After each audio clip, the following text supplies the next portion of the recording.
Hello everyone, my name is Teacher Carol. How are you today?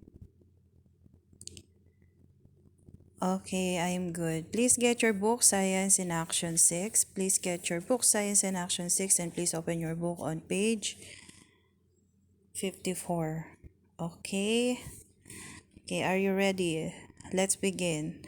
Okay, so our topic for today is about electricity. Okay, our topic for today is about electricity. Okay, so electric force, electrical circuit connection. Okay, so that's electricity. Okay, so before we start, let's read the vocabulary. Okay, vocabulary. Ammeter. Okay, ammeter. Repeat after me. Ammeter. Okay, can you spell ammeter, please? A M-E-T-E-R, ammeter. And next is copper. Again, please. Copper. Okay, now can you spell copper, please? C-O-P-P-E-R, copper. Next is electric current. Again, electric current. Okay, now can you spell electric current, please? E-L-E-C-T-R-I-C. C-U-R-R-E-N-T, electric current. And next is electrician. Again, electrician. Okay, now can you spell electrician, please? E-L-E-C-T-R-I-C-I-A-N, electrician. And next is generator. Again, please, generator. Okay, now can you spell generator, please? Generator, generator. And next is insulator. Again, insulator. Now, can you spell insulator, please? I-N-S-U-L-A-T-O-R, insulator. Okay, so that's the vocabulary again. Let's read it. Ammeter, copper, electric current, electrician, generator, insulator. Okay. Okay, so now let's read the key concept. Okay, repeat after me or read together with me, okay? Okay. A simple A simple electrical circuit consists of three basic components: a power source, electrical equipment, and connecting wire. A switch makes or breaks the connection in the electrical circuit. Okay, materials.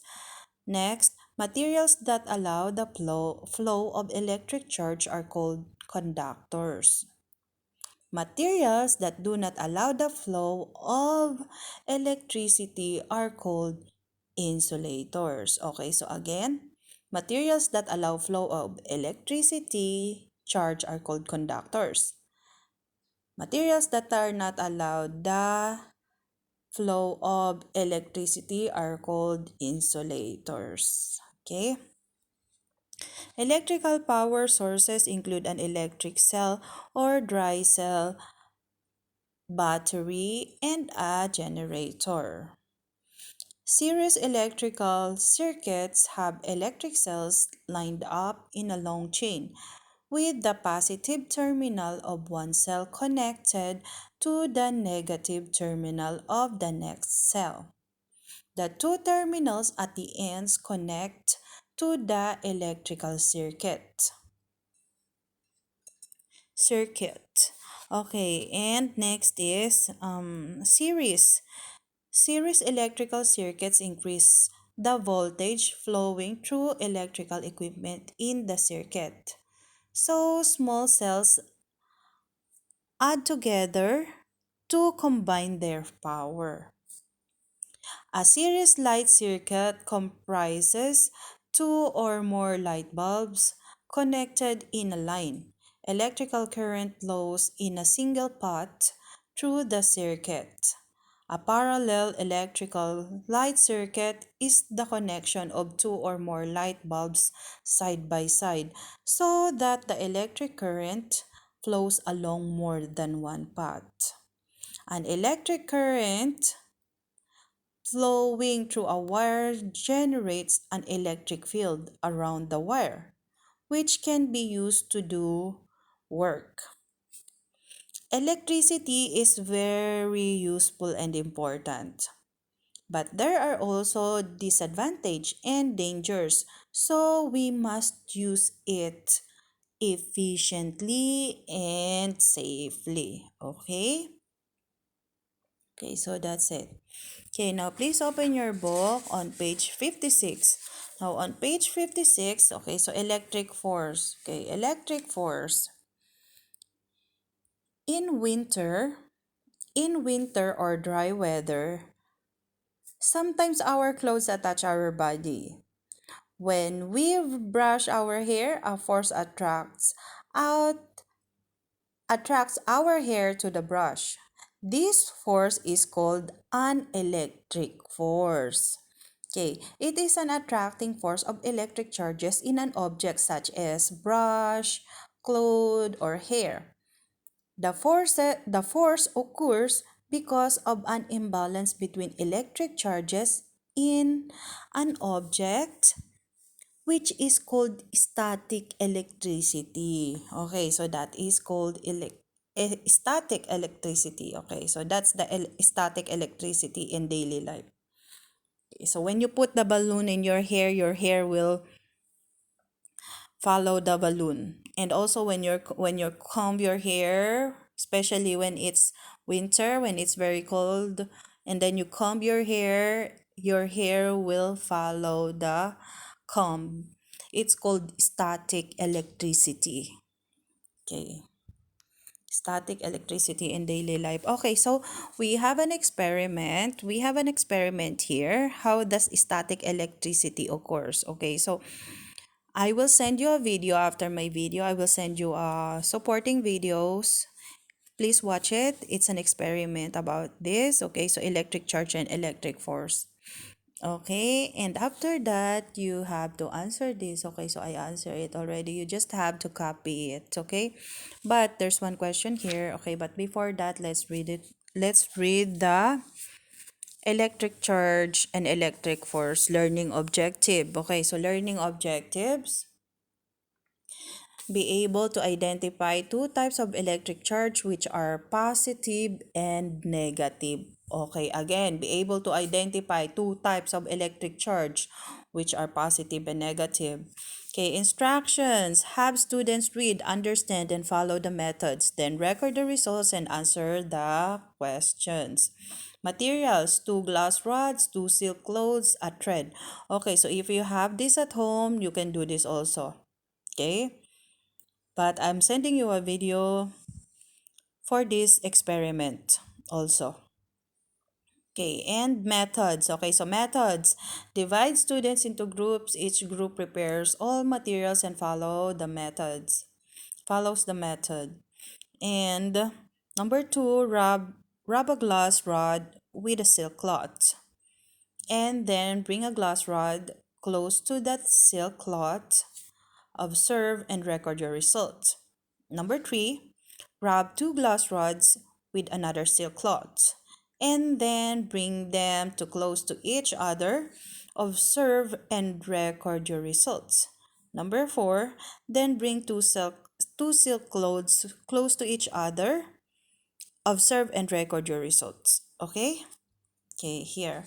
Okay, so please open your book on page 58.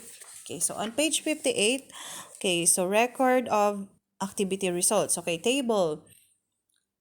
Observations of electric charge and electric force. Okay, so activity. A glass rod with a silk cloth. Okay, so what's your observation? Okay, so the observation is a glass rod and a silk cloth attracts each other. Okay, so that's the observation one. Two glass rods. Okay, two glass rods. Observation. Glass rods repel each other. Okay, letter C, two silk loads. Okay, nothing happened to two silk loads. Okay, and number one, how many types of electric charge? What are they? Okay, so how many charge of electric charge? What are they? I told you already at the beginning. Okay, there are two types of electric charge, which are what? Positive and negative. Okay, so you have to write it down. I didn't write it. Positive charges. What are electric force and its characteristics? Okay, so what are electric force and its characteristic? Electric force is the source, is the force acting on the objects without touching. There are two characteristics, which are repelling and attraction. Summarize the activity. Okay, so the summary is, when we rub the glass rod with the silk cloth, it creates the positive charges to the glass rod and negative charge to the silk cloths. They have they have opposite charges, so they attract each other. On the other hand, after two glass rods are rubbed and put close together, they repel each other because of the same electric charges. Okay, so electric force. Okay, so what is electric force? Electric force is a non-contact force.